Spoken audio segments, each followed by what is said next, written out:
এই প্ৰতিবছৰ স্থাপন কৰিবৰ কাৰণে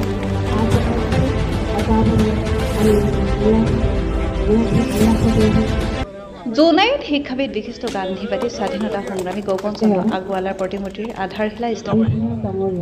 অজ্ঞান অন্ধকাৰে আৱৰি ৰখা জনাই মুৰকংচেলৰ বৃহত্তৰ অঞ্চলত শিক্ষানুষ্ঠান প্ৰতিষ্ঠা কৰি অঞ্চলটোৰ নৱপ্ৰজন্মক শিক্ষা বিস্তাৰত গুৰুত্বপূৰ্ণ ভূমিকা পালন কৰা শিক্ষাবিদ বিশিষ্ট গান্ধীবাদী স্বাধীনতা সংগ্ৰামী গগন চন্দ্ৰ আগৰৱালাৰ স্মৃতি যুগমীয়া কৰাৰ উদ্দেশ্যে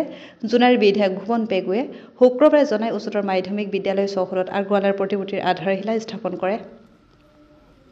তাহানিৰ মুৰকংচেলেক তথা প্ৰাক্তন মৌজাদাৰ জ্যেষ্ঠ নাগৰিক ৰবি কুম্বাঙৰ বন্দী পৰ্যলনেৰে আৰম্ভ হোৱা জনাই উচ্চতৰ মাধ্যমিক বিদ্যালয়ৰ শিক্ষয়িত্ৰী অঞ্জনা টায়ং শইকীয়াই হাত ধৰা উক্ত অনুষ্ঠানত গগন চন্দ্ৰ আগৰৱালাৰ পৰিয়ালৰ হৈ অৱসৰপ্ৰাপ্ত কৃতি শিক্ষক তথা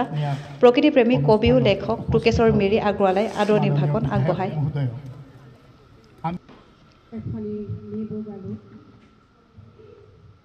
গগন চন্দ্ৰ আগৰৱালা স্মৃতি নিয়াখু পৰিয়ালৰ তৰফৰ পৰা মুৰকংচেলেক গাঁৱৰ জ্যেষ্ঠ নাগৰিক ৰবি কুম্বাং আৰু স্থানীয় বিধায়ক ভুৱন পেগুৰ লগতে এম.এ.চিৰ EM নৰেশ কুম্বাং, প্ৰাক্তন ZPM অতুল পেগু, জনাই উচ্চতৰ মাধ্যমিক বিদ্যালয়ৰ অধ্যক্ষ প্ৰাণজিৎ পেগু, নিয়াখৰ কাৰ্যকৰী সভাপতি ৰঞ্জিত দলে, উপদেষ্টা বিষ্ণুৰাম দলে, জনাই বিজ্ঞান মহাবিদ্যালয়ৰ অধ্যক্ষ ডক্টৰ ৰাজেশ্বৰ পেগু, মুৰকংচেলেক মহাবিদ্যালয়ৰ অধ্যক্ষ ডক্টৰ দীপক কুমাৰ দলে, চক্ৰ বিষয়া তথা নিৰ্মাণ সমিতিৰ সচিব ৰাজীৱ সোণোৱাল, জেই গামচন্দ্ৰ পেগু, জনাই বালিকা মহাবিদ্যালয়ৰ অধ্যক্ষ খগেশ্বৰ পেগু,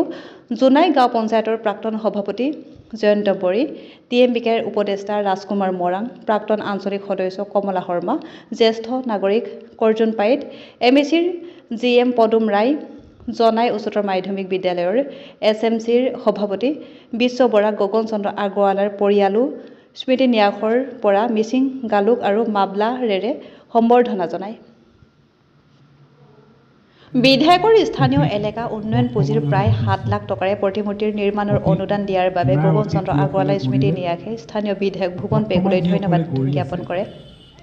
আজিৰ অনুষ্ঠানত কেইবাজনো গণ্যমান্য ব্যক্তিও অৰ্ধ শতাধিক পৰিয়ালৰ লগতে গগন চন্দ্ৰ আগৰৱালা স্মৃতি নিয়াখৰ ৰয়েল পেগু, বিজয় বৰী আদি উপস্থিত থাকে। বিদ্যালয়লৈ পৰ্যবেক্ষিত হয়। গতিকে যিসকল ব্যক্তিৰ আত্মোৎসৰ্গৰ ফলত আমি এই বিদ্যালয়খন পাবলৈ সক্ষম হ'লোঁ, সেই কেইগৰাকী ব্যক্তিৰ এগৰাকী অন্যতম ব্যক্তি আমাৰ গগন চন্দ্ৰ আগৰৱালা। আজি আমাৰ জোনাই মুৰকংচেলেক অঞ্চলৰ বাবে এটা ঐতিহাসিক দিন বুলি ক'ব পৰা যায়, যিহেতু জোনাই মুৰকংচেলেক অঞ্চলত অজ্ঞান অন্ধকাৰে আৰু দুৰ্গম হৈ থকা অৱস্থাতে 1942 চনত এই অঞ্চলত উজনি মিৰি মধ্য ইংৰাজী বিদ্যালয় প্ৰতিষ্ঠা কৰি এই অঞ্চলৰ নৱপ্ৰজন্মক শিক্ষাৰ পোহৰ দেখুওৱা আৰু এগৰাকী গান্ধীবাদী নেতা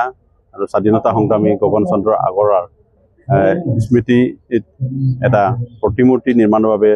বৰ্তমানৰ জোনাই উচ্চতৰ মাধ্যমিক বিদ্যালয় চৌহদত যি প্ৰতিমূৰ্তিৰ আধাৰশিলা স্থাপন কৰা হৈছে। এই প্ৰতিমূৰ্তি নিৰ্মাণৰ বাবে জোনাই সমষ্টিৰ মাননীয় বিধায়ক ভুৱন পেগুদেৱে প্ৰায় 7 লাখ টকা আবণ্টন দিছে। ইয়াৰে আজি আধাৰশিলা স্থাপন কৰা হৈছে। আমি আশা ৰাখিছোঁ গগন চন্দ্ৰ আগৰৱালাৰ যিটো শিক্ষানুগৰাকী বা তেওঁৰ জনাই অঞ্চলৰ বাবে আগবঢ়োৱা অৱদান এই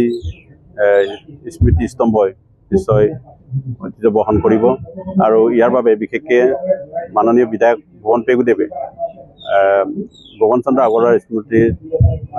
প্ৰতিমূৰ্তি নিৰ্মাণৰ বাবে অনুদান আগবঢ়োৱাৰ বাবে তেখেতক অশেষ ধন্যবাদ জনাইছোঁ। আমি আশাবাদী তেওঁ এই ট্ৰাষ্টকো ভৱিষ্যতে সহায় কৰিব আৰু অঞ্চলটোৰ উন্নয়নত সহযোগিতা আগবঢ়াব।